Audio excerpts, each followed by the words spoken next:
Mr. Speaker, sir, this morning I presided at a meeting of the Cabinet and had meetings with ministerial colleagues and others. In addition to my duties in this House, I shall be having further meetings later today. Mr. Keith Mans. During the course of her busy day, will my right honourable friend consider the plight of community charge payers in Lancashire, where the socialist-controlled Lancashire County Council's provisional budget is the equivalent of a 30% increase in the rates? Does she agree with me that this contrasts sharply with the Conservative-controlled borough of Westminster, which has recently announced a community charge below £200 and below the government's estimate? Will she therefore consider, with her right honourable friend, the Secretary of State for the Environment, community charge capping Lancashire, which is both high spending and incompetent? Mr. Speaker, I believe there is no justification for the kind of increases which my honourable friend has just mentioned in the case of Lancashire. My right honourable friend, the Secretary of State for the Environment, has made it perfectly clear that if authorities continue to spend excessively, he will not hesitate to cap them. They should have more consideration for their local residents. I'm very glad, as is my honourable friend, that Westminster's Conservative Council has given such an excellent lead in having a community charge of below £200. Other councils will follow. Neil Kinnock.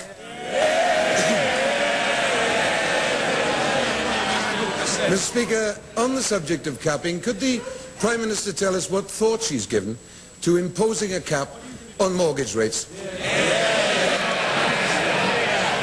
Mr. Speaker, there are now some 3 million more people able to take out mortgages than there were in 1979, and many more than that who own their own homes than there were some 10 years ago. That is a very good record. Mr. Speaker, why can't the Prime Minister stop dodging the question and simply own up to the fact that the all-time record mortgage rises are due entirely to her economic policy? Also, Mr. Speaker, due to our economic policy, as the right honourable gentleman may know if he's looked at social trends today, is that real households' disposable income is up 25% between 1981 and 98. That there are now 15 million owner-occupied homes compared to 11.6 million under Labour. That is due to the excellence of Conservative economic policy. Mr. Speaker, through the use of the Prime Minister's word also, I accept her confession. Mr. Speaker, my right honourable friends and chancellors have handled our economic policy excellently, and I note that well over 99% of an increased number of mortgage holders manage to pay their mortgage repayments very well and will find it of great benefit. It's a very good investment. John Gorst.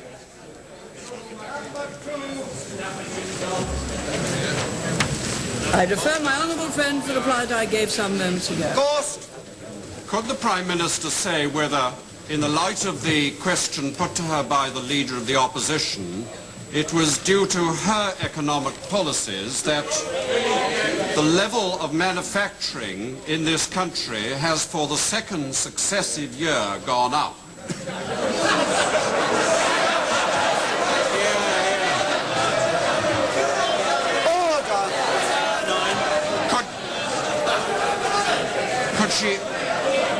Could she also say whether it's due to the same reason that the level of unemployment in this country is at virtually the lowest level for Western Europe?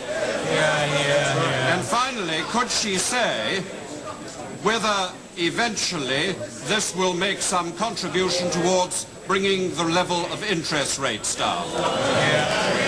Mr. Speaker, as my honourable friend has observed, the figures for manufacturing investment last year have just been published.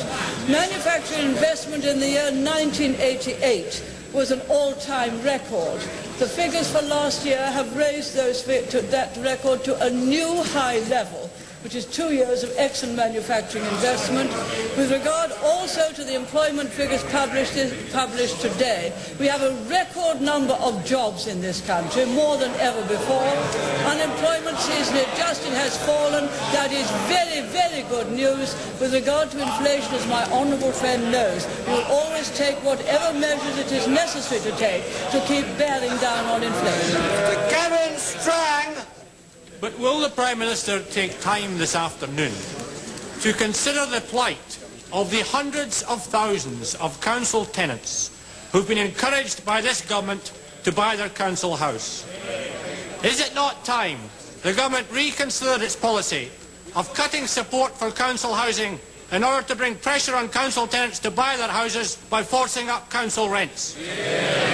Mr. Speaker, as the honourable gentleman is very well aware, we put through a policy of purchasing council houses by their tenants, a policy which was bitterly opposed by the Labour Party, a policy from which many, many people have profited and are very grateful for that. We shall continue to pursue that policy, and in Scotland, as he knows, it's gone further to Scottish homes. It has been a very good bargain for all who have partaken of the opportunity they've had from this government. Mr. Michael Marshall. Number 3, sir. I refer my honourable friend to the reply which I gave some moments ago. Mr. Michael Marshall. In a week in which the Interparliamentary Union delegations have returned from Bulgaria, Czechoslovakia, East Germany and Romania, would my right honourable friend take this opportunity of assessing the current state of our political, economic and social links with the countries of Central and Eastern Europe? And in particular, would she care to speculate on how these developments are seen in the light of latest discussions on German reunification? Mr. Speaker, as my honourable friend is aware, this government has been very active both in contacts and with grants to Eastern Europe. My right honourable friend, the Foreign Secretary, and my honourable friend, the Minister of State at the Foreign Office, have both visited a number of East European countries. We've recently had the Polish Prime Minister here, previously the Hungarian Prime Minister, and we hope to have President Havel of Czechoslovakia here soon. We've contributed to both the Polish and Hungarian stabilisation funds, to the know-how fund, and also substantially through Europe to much extra food for Poland and also to medical equipment. So all of that is going very well indeed. With regard to German unification, as my honourable friend is aware, we are pledged to support German unification by long-standing agreements. Our concern has been that we have a proper framework in which to make certain that security and stability in Europe is ensured. And that was we recently succeeded in getting that at the Ottawa conference, which has just ended, in which we have a framework of the 4 Berlin powers plus the 2 Germanys, in which to ensure that we should also need... Order! In order! Prime Minister.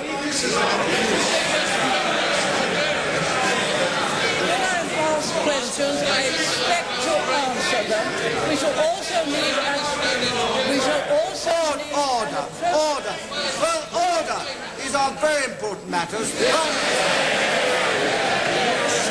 shall also need an appropriate framework in which to discuss the implications in the European economic community, particularly in regard to agriculture, trade and financial arrangements. Mr. Molyneux! Is the Prime Minister aware that the BBC plans a panorama programme with the avowed object of denigrating the Ulster Defence Regiment? Will the Prime Minister undertake to ensure that the government refutes this slander by publishing the true facts about that regiment? Mr. Speaker, I had heard that a programme on the UDR was being prepared. I most earnestly hope that it will not denigrate the Ulster Defence Regiment. They're a very fine body of men and women whose lives are at risk, whether they are on or off duty, and I hope the Right Honourable Gentleman's fears will not come to pass, but I do suggest that he contacts the Chairman and Director General of the BBC if he is in any doubt. Mr. David Martin. Number 4, sir. I refer my honourable friend to the reply which I gave some moments ago. Martin. would my right honourable friend agree that for various reasons, including the spreading and contracting of AIDS, any proposal to reduce the age of consent to homosexual activities is wholly unacceptable and utterly crackers? Mr. Speaker, I agree with my honourable friend. I think any such proposal would give totally the wrong signal at this time, would give offence to many, many people, and would worry many, many more, and would give us great problems in the future. I would be very much against reducing the age of consent. Mr. Current House. Number 5, sir. Number 5. The honourable gentleman to the reply which I gave some moments ago. The Current House. None of them voted for this. Mr. Speaker, sir, I'm sure the Prime Minister is aware that 10,000 farmers and farm workers leave the land every year.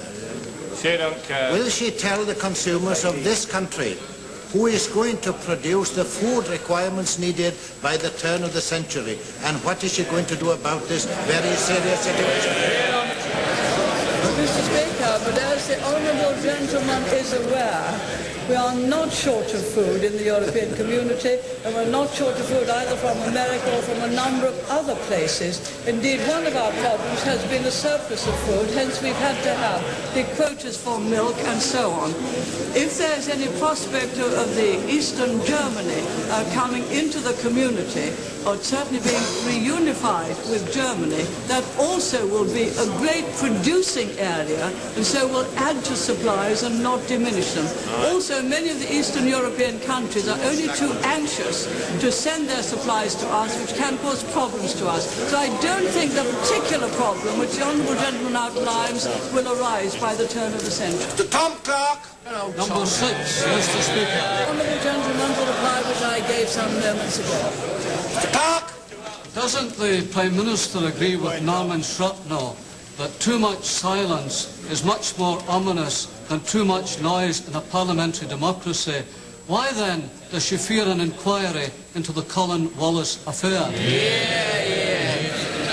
Mr. Speaker, I have already replied on that matter, and so has my right honourable friend, the Secretary of State for Defence, and my honourable friend, the Minister of State for Defence, and I have nothing further to add to what they have said.